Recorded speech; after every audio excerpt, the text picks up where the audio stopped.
이제 우리 오늘 말씀을 전해드리겠는데 오늘 말씀의 제목은 같이 하겠습니다. 임마누엘. 우리 본문으로 함께 읽으셨지요. 마태복음 1장 23절. 근데 이제 신약이에요. 오늘부터는 신약. 지난주에 제가 고심을 하고 한 주간 동안 고심을 하고 기도하는 중에 말라기 설교를 해야 될까 말아야 될까 굉장히 고심이 많았어요. 왜? 말라기 설교에 대한 이미지가 뭐가 있냐면 11조의 이미지가 있어요. 말라기 하면 11조 그 얘기 뭐 딱 나오겠지. 근데 현대 기독교인들에게 뭐가 있냐면 11조는 구약 율법이야. 옛날 시대의 거야. 안 해도 돼. 또 그런 이 소리들이 들려요. 그리고 11조에 대해서 은근히 사실은 부담되기도 해요.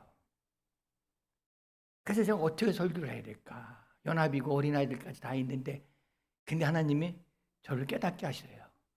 그래서 우리 송전사님하고 특별히 이야기를 하다가 목사님 그 11조에 대해서 저도 정말 다시 한번 깨닫겠습니다. 그랬는데 우리 송전사님뿐만이 아니고 우리 여러 성도님들이 그 얘기를 하시더라고요. 11조가 하나님이 무조건 내라고 하는 그 개념이 아니고 11조의 전제는 뭐예요? 너희들이 나를 사랑하느냐? 그거예요. 너희들이 나를 사랑하느냐예요. 여러분, 세금이 아닙니다. 하나님을 사랑한다면 사랑하는 자를 위해서 밥 한 끼 사준 거 아깝지 않습니다. 얼마든지 사고도 기뻐요. 그것처럼 정말 주님이 십자가를 통해서 나를 구원하시고 지금도 나와 함께 계시고 나를 사랑하시기 때문에 그 사랑을 안다면 11조라고 굳이 이름 붙이지 않아도 얼마든지 하나님을 사랑할 수 있단 말이에요. 사랑하는 방법 중에 하나가 11조였던 거지요. 그런데 하나님은요, 사랑하는 자에게 거저 두시지 않고 네 곳간에 채울 것이 없도록 내가 보장하겠다. 네가 나를 그렇게 사랑한다면 나는 네 곳간에 차고 넘치도록 해주겠다. 네 자손들이 멸절되지 않게 하겠다. 그렇게까지 약속을 하세요. 왜? 사랑하니까. 헌금을 했다 그게 아니고요. 돈 냈다 그게 아니고요. 너희들이 나를 사랑하는구나. 그걸 보시는 거예요. 그걸 통해서. 사랑을 보시고 내가 그들을 사랑하기 때문에 하나님께서 얼마든지 채울 것이 없도록 채우시고 먼 미래 자자손손까지 소멸되지 않고 번성하게 하시는 하나님의 은혜를 보겠다는 거예요. 그래서 이상하게 11조 얘기만 나오면 알러지 반응이 있어가지고 돈 강조한다고. 아니요. 11조라고 굳이 헌금 목적에 써내지 않고 헌금하셔도 돼요. 그러나 사랑하는 만큼 사랑한다면 하라는 거예요. 하나님은. 그걸 표현으로 보시겠다는 거예요. 그래서 참 부담이 됐어요. 근데 끝나고 났는데 한 주간 동안 여러분이 얘기하시는데 공통점이 뭔지 아십니까? 신앙생활 오래 하신 분들이 한결같이 공통점으로 저에게 얘기하세요. 목사님, 11조의 진정한 성경적 의미를 깨달았어요. 성경에서 말하는 11조가 뭔가 의문 줄 알고 왜 오래 생활했으니까 태어나서 보니까 모태신앙이니까 부모님들이 하는 거 보고 그냥 이렇게 해버릇했는데 이게 아니구나. 사랑이구나. 사랑. 그걸 깨닫게 됐어요. 하는 분들의 공통점이요. 신앙생활 오래 하신 분들이에요. 오래 하신 분들. 다시 말하면 우리가 잘 알아야 돼요. 여러분, 그냥 신앙생활 하는 거 내가 열심히 하나? 아니요. 성경이 뭘 말하는지 오늘도 하나님의 뜻이 어디 있는지 귀 기울이시고 오늘도 주님의 은혜 안에 있게 되기를 주님의 이름으로 축복합니다. 자, 지난주에 말라기를 말씀드렸어요. 구약의 마지막 선지자였어요. 말라기도 우리가 하나님께로 돌아가자는 거예요. 지금도 하나님 우리를 사랑하신다는 거예요. 하나님을 사랑하는 믿음의 사람들로 가자는 거예요. 근데 돌아가지 않습니다. 마지막까지 경고하는데 귀 닫습니다. 여러분, 경고는요 아직도 사랑한다는 증거예요. 여러분이 자녀들을 위해서 혼내키잖아요. 매를 이렇게 들기도 하잖아요. 요즘 매도 매 안 되나? 옛날에는 그랬는데. 그게 뭐예요? 아직도 사랑한다는 얘기잖아요. 그러니까 이 이스라엘 백성들이 수천 년을 두고도 그렇게 경고를 하고 권면하고 부탁하고 안 들어요. 안 들어. 그래서 말라기까지 왔어요. 결국은 하나님이 손 떼버리셨어요. 그래서 400년 신구약 400년 동안 하나님의 손을 떼버리시고 이스라엘의 손을 떼버리시고 성경에도 자료가 없고 말라기에서 신약까지 그 400년의 기간 동안 신구약 중간사라고 그러는데 그 기간에 대한 자료가 성경에도 없고 기타 신학적 자료도 많지가 않아요. 그 옛날 자료들은 많아요. 근데 그 자료는 없어요. 그게 뭐냐? 하나님의 계시가 끊어졌다는 거예요. 여러분 우리가 하나 잘 기억하세요. 같이 하겠습니다. 오늘 안 되면 내일부터 하지. 그거 언제 잘 써먹습니까? 다이어트 할 때 오늘은 막 먹고 내일부터 다이어트 무조건. 내일부터 하지. 신앙생활도 나 내일부터 할 거야. 나 다음 달부터 할 거야. 다음 주부터 할 거야.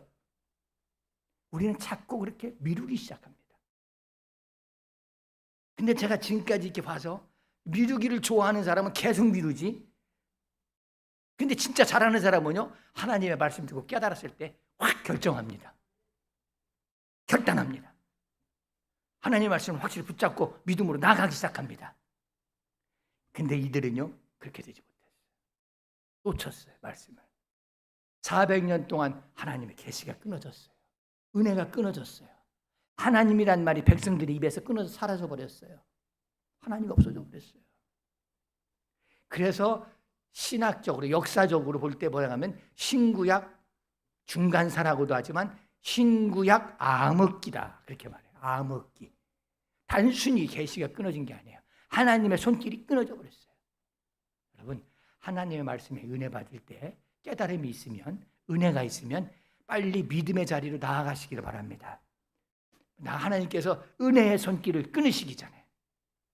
그러면서 이제 마태복음으로 넘어가 신약으로 넘어가죠. 그러면서 오늘 본문 말씀이 이거예요.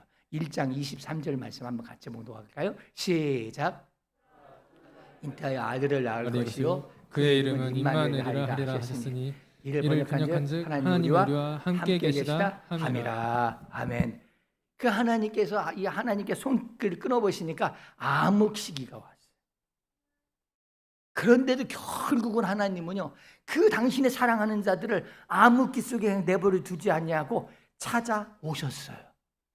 그 찾아오심이 뭐냐? 예수님이시에요. 예수님이 육신을 입고 하나님이신데 이 땅에 우리와 함께하기 위해서 찾아오신 거예요. 그 표현을 뭐라고 해요? 임마누엘. 하나님이 우리와 함께 계시다. 그 이야기는 찾아오셨다는 거예요. 같이 하겠습니다. 하나님께서 길을 잃은 자들에게 찾아오셨습니다. 하나님을 빼앗긴 자들에게 찾아오셨어요. 저는 오늘 시간 바랍니다. 저는 간절히 이 말씀을 준비하면서 하나님 찾아가시옵소서. 마음속에 임하시옵소서. 저희들 가운데 거하시옵소서. 하나님이 오셔야 돼. 하나님이 오셔서 우리의 마음을 움직이시고 우리에게 새 힘을 부어주시도록 오늘도 찾아가시기를 원합니다. 방어막을 치고서 방패를 들고 하나님의 찾아오심을 막는 자가 되지 말고 아멘 하는 자가 되셔서 아멘 하는 자가 되셔서 하나님이 내게 오셔서 역사하시도록 하나님 앞에 마음을 활짝 열고 선입견 내려놓고 믿음으로 나아가시기를 주님의 이름으로 축복합니다. 자, 이렇게 해서 우리가 찾아오셨다는 거예요. 제가 늘 가끔 이제 설교할 때마다 말을 드렸습니다만 이것을 하나님이 이 땅에 오셨다. 이것을 신학에서는 인카네이션 하셨다 그렇게 말해요. 육신으로 오셨다. 찾아오신 은혜. 두 번째 같이 하겠습니다. 함께 하시는 은혜.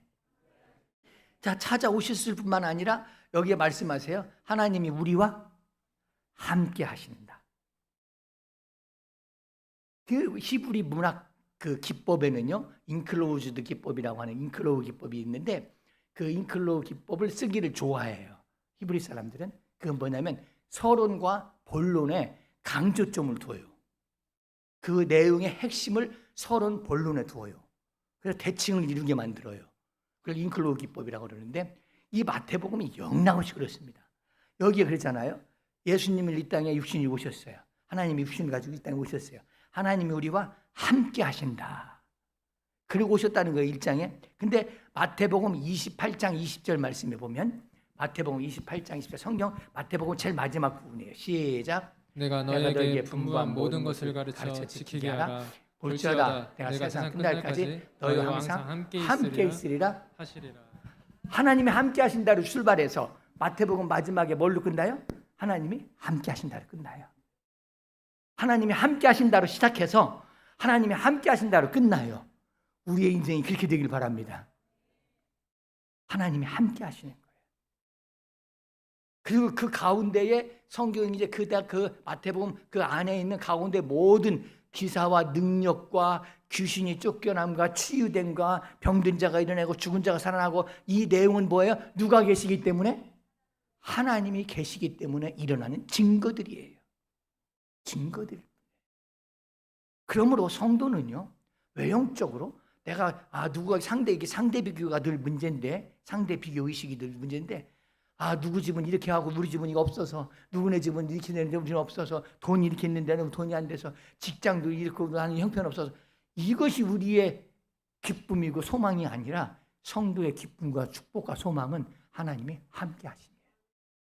왜요? 하나님이 함께 하시면 질병이 치료되고, 하나님이 함께 계시니까 귀신이 떠나가고, 하나님이 함께 계시니까 풍랑도 잔잔케 하시고, 하나님이 함께 하시니까 작은 것 가지고도 많은 사람들이 먹고 남는 기적이 일어나고, 그게 다 그 사이에 있는 기적들이에요. 그래서 마태복음의 특징은요, 하나님이 함께 하신다로 시작해서 하나님이 함께 하신다로 마무리합니다. 그러니까 하나님이 함께 하시면 놀라운 역사들이 그 안에 많이 일어나는 거예요. 마태복음을 읽으시면서 병든 자가 치료하고, 다 결론은 간단해요. 누가 함께 계시기 때문에? 하나님이 함께 계시기 때문에. 나에게도 하나님이 함께 계시면 그렇게 된다는 거예요. 그 믿음을 갖게 되는 것이 우리 성도 되시기를 주의 이름으로 축복합니다. 두 번째, 마태복음에는 다른 복음서, 마태, 마가, 누가, 요한복음에 또 없는 또 특이한 현상이 하나 있어요. 아주 강조하는 거 하나 있어요. 강조한다는 얘기는 마태복음은 그걸 중요시 여겼다는 거예요. 그게 뭐냐? 하나님의 나라예요. 마태복음 3장 2절 말씀 한번 같이 읽겠습니다. 시작. 회개하라, 천국이 가까이 왔느니라. 간단하지요? 회개하라, 천국이 가까이 왔느니라. 이건 세례 요한이 한 얘기예요. 세례 요한이 예수님 앞에 와가지고 회개하라, 천국이 가까웠느니라 그리고 선포하고 다녔어요. 근데 마가, 누가, 요한복음에는 이 말이 안 나와요. 마태복음에만 세례 요한이 회개하라, 천국이 가까이, 그렇게 이야기를 해요. 천국이란 말을 세례 요한이 마태복음에서만 썼어요. 근데 또 하나, 마태복음 4장 17절 말씀인데 그냥 들으시죠. 그 말씀에도 예수님께서 처음에 입을 열어서 첫 일성으로 선포하신 말씀이 뭐냐면 천국이 가까이 왔다는 거예요. 천국. 그럼 우리가 이제 하나야 혼돈된 의미겠죠. 천국은 뭐고, 그럼 하나님의 나라는 뭐냐? 천국은 영어 성경에서 보면 그래요. 천국은 Kingdom of Heaven, The Kingdom of Heaven, 하나님 하늘나라. 하늘나라. 우리가 예수 믿고 구원받아 나중에 가는 하늘나라를 천국이라고 해요. 근데 하나님의 나라는 뭐냐? 영어 성경에는 그렇게 말해요. The Kingdom of God. 하나님이 계신 나라. 하나님이 계신 그곳. 거기가 하나님의 나라예요. 그러니까 넓게 보면 하나님의 나라라는 개념이 더 커요. 그래서 마치 이런 거하고 똑같아요. 마태복음에 천국이란 말이 마태복음에만, 다른 복음서에는 안 나와요. 그리고 디모데서에 한 번 딱 이 단어가 나오는데 천국이라는 단어가 마태복음에만 36번이 나와요. 그러니까 마태복음은 하나님이 함께 계시는 그곳이 곧 천국이다. 그걸 강조하고 있는 거예요. 지금 하나님이 계신 그곳이 천국입니다. 여러분이 사업장에 하나님이 여러분과 함께 계십니까? 믿음입니까? 여러분 하나님은 그곳에 함께 계심으로 천국입니다. 자, 그러면서 또 하나님의 나라 이 개념도 마태복음에는 27번이나 나오는데, 오늘 설교를 하면서 저는 천국과 하나님의 나라를 구별 없이 그냥 동등정상에서 말씀을 드리고 싶은 거예요. 이 땅에서는 하나님의 나라가 아니고 예수님이 구원받아 우리가 나중에 죽어서 하나님의 나라 가는 거야. 그것만 하나님의 나라가 아니고 성경은요, 여기에도 하나님의 나라가 있다는 거예요. 어디가 하나님의 나라냐? 하나님이 함께 계시는 곳이 하나님의 나라다. 그래서 마태복음 12장 28절 말씀을 한번 보실까요? 시작. 명을 힘입어 귀신을 쫓아내는 것이면 하나님의 나라가 이미 너희에게 임하였느니라. 예수님이 함께 계셨어요. 성령을 입고 귀신을 쫓아내셨어요. 귀신을 쫓아내고 나서 한 결론이 뭐예요? 하나님의 나라가 이미 너희에게 임하였느니라. 예수님이 계신 곳은 하나님의 나라입니다. 예수님이 계신 곳이 하나님의 나라죠. 그래서 누가복음 17장 21절에 그렇게 표현합니다. 시작. 또 여기 있다 저기 있다고도 못하리니 하나님의 나라는 너희 안에 있느니라. 그 당시에 사람들이 또 논란이 됐어요. 하나님의 나라가 어디 있냐? 우리가 죽어서 가는 저 천국 안 보이는데? 저기 안 보이는데? 논란이 됐어요. 그걸 어떻게 믿어? 그랬더니 예수님이 딱 잘라 말씀하세요. 여기 있다 저기 있다고도 못하리니 하나님의 나라는 너희 안에 있느니라. 더 킹덤 오브 갓. 하나님이 계신 그곳, 거기가 하나님의 나라다. 이렇게 말씀드릴까요? 여기서 하나님의 나라를 살아가는 자가 저 천국도 가는 거예요. 저 천국만 가는 것이 구원이 아니라 진짜 구원받은 그리스도인은요. 진짜 구원받은 그리스도인은요. 여기서 천국을 살아가기 시작합니다. 자, 그러면요. 천국이라는 것은 뭐냐? 이 나라라고 하는 개념을 보면요. 나라의 사전적 개념은 뭐냐면 국민의 주권이 있고 영토가 있고 뭐 이런 등등등 어떤 조건이 있어요. 그게 이제 이루어져야 그게 나라로 인정을 하는 거예요. 나라로 인정을 하는 거예요. 우리끼리 우리 나라 하나 세웁시다 해도 영토가 없고 그러면 또 나라가 아닌 거예요. 근데 하나님의 나라는 영토가 없어요. 이 땅에 보여지는 땅이 아니에요. 가끔 보면 울타리 금 긋고서 여기 하나님의 나라야 그러는 사람들인데 그거 다 가짜 얘기다뇨. 하나님의 나라는 어디에 있다? 너희 안에 있다. 너희 안에 있느니라. 그러므로 보여지지 않아요. 근데 보세요. 하나님의 나라든 천국이든 공통점이 하나 있어요. 킹덤 오브 갓이든 킹덤 오브 헤븐이든 공통점이 하나 있는데 그게 뭐냐? 하나님이 계신 그곳이에요. 하나님이 계신 곳이에요. 그래서 마태복음을 자세히 보면요. 하나님이 계신 그곳을 천국과 하나님의 나라를 구별 없이 썼어요. 중요한 것은 하나님이 계시다는 거예요. 그리고 두 번째 또 하나 또 공통점은 뭐냐? 마태복음 2장 2절 말씀 보실까요? 시작. 유대인의 왕으로 나신 이가 어디 계시냐? 우리가 동방에서 그의 별을 보고 그에게 경배하러 왔노라 하니. 왕이라는 표현이에요. 동방 박사들이 예수님이 났다는 이야기, 별을 보고 와서 하는 이야기가 유대인의 왕으로 나신 분. 십자가에 못 박혀 돌아가실 때 이 십자가의 패에 유대인의 왕이라는 표현, 왕이라는 단어를 써요. 그래서 이 마태복음의 특징은 예수님은 왕이라고 하는 표현이에요. 왕이라고 하는 표현.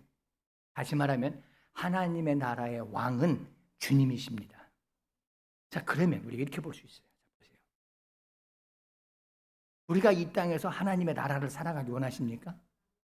기적과 능력과 축복의 삶을 살기 원하십니까? 그러면 여러분의 자리에 왕이 누구가 되어야 돼요? 하나님이 되셔야 돼요. 맨날 내가 왕인데 하나님이 축복하기를 원해. 내가 왕인데 하나님이 내 일 잘 되기를 원해. 내가 왕인데. 아니요. 내 인생과 내 삶의 왕이 하나님이 되셔야 그게 하나님의 나라예요. 그게 하나님의 나라예요. 늘 내 맘대로 하면서 하나님의 기적과 능력이 나타나기를 원해요. 아니요. 하나님이 왕이 돼야 하나님이 다스리세요. 하나님의 놀라운 능력이 우리를 이끌어 가세요. 하나님이 왕이 아닌데 무슨 주님의 능력을 기대해요. 우리의 인생 가운데 하나님의 왕이 되시기 바랍니다. 여러분의 시간 가운데 하나님의 왕이 되시기 바랍니다. 여러분의 물질 가운데 하나님이 왕이 되시기 바랍니다. 늘 내 마음대로 다 하는데 뭘 왕이에요? 하나님이 왕이셔야지. 여러분 가정에 평안이 있고 여러분 자녀들에게 축복이 있기를 원하십니까? 여러분 가정에 하나님이 왕이 되셔야 돼요. 아버지의 목소리가 왕이 아니고 엄마의 목소리가 왕이 아니라 하나님이 이 가정의 왕이 되셔야 돼요. 그때 하나님께서 여러분의 가정과 여러분의 자녀들을 이끌어 가실 줄로 믿습니다. 자, 말씀의 결론입니다. 우리가 똑같이 신앙생활하고 예배드리고 은혜 받고 나가는데 우리의 삶 가운데 오늘날 그리스도인의 문제가 뭐냐면 이중구조. 교회에서는 크리스찬인데 나가서는 아니에요.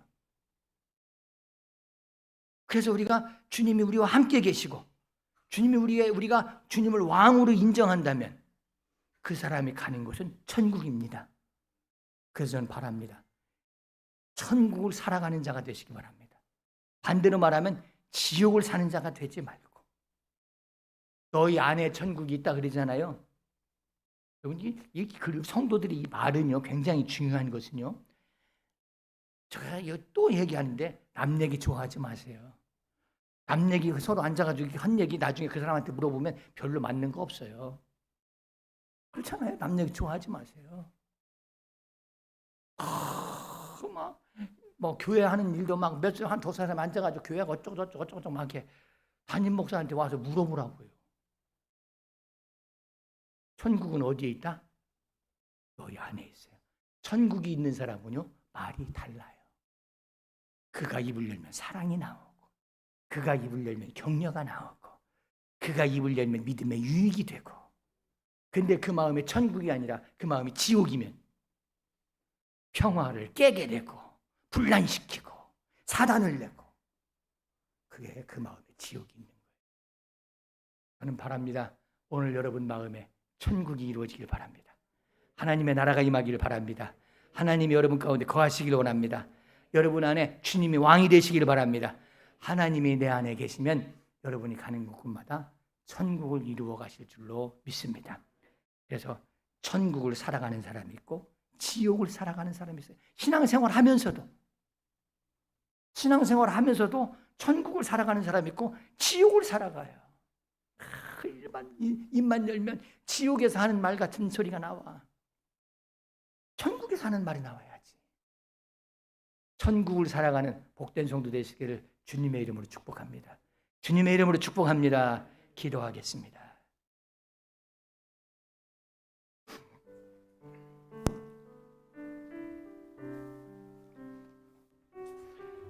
마태복음은요 한결같은 공통 맥락이 있어요. 하나님의 나라입니다. 하나님이 함께 하시는 것, 그게 하나님의 나라입니다. 예수님이 우리의 왕이 되시는 것, 그게 하나님의 나라인 것입니다. 사랑의 아버지 하나님, 이 땅에 살아도 주의 은혜와 사랑 가운데 있음을 감사드립니다. 천국이 막연히 앞으로 가야 되는 그 나라에 머물지 아니하고 오늘 내 마음에 하나님의 나라가 이루어짐을 믿습니다. 저희들의 삶 속에 하나님의 나라가 이루어짐을 믿습니다. 하나님의 나라를 누리게 하여 주옵소서. 천국 백성으로 살아가게 하여 주시옵소서. 이제는 우리 주 예수 그리스도의 은혜와 아버지 하나님의 사랑과 성령의 인도하심이 내 마음에 이루어진 주님의 나라, 내 삶 속에 열매 맺기를 바라는 모든 성도들 위해 영원토록 함께 하시기를 간절히 축원하옵나이다. 아멘.